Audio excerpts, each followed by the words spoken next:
Meaning of inbox. Inbox. Inbox. Inbox. Inbox. The term inbox typically refers to the inbox of an email account or messaging system. It is the location where incoming messages are stored until they are read, replied to, or deleted.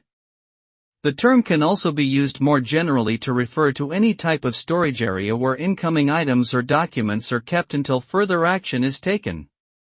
Using an inbox can help keep communication organized and ensure that important messages are not lost or overlooked. Setting up filters or rules to automatically sort incoming emails can also be helpful in managing an inbox effectively.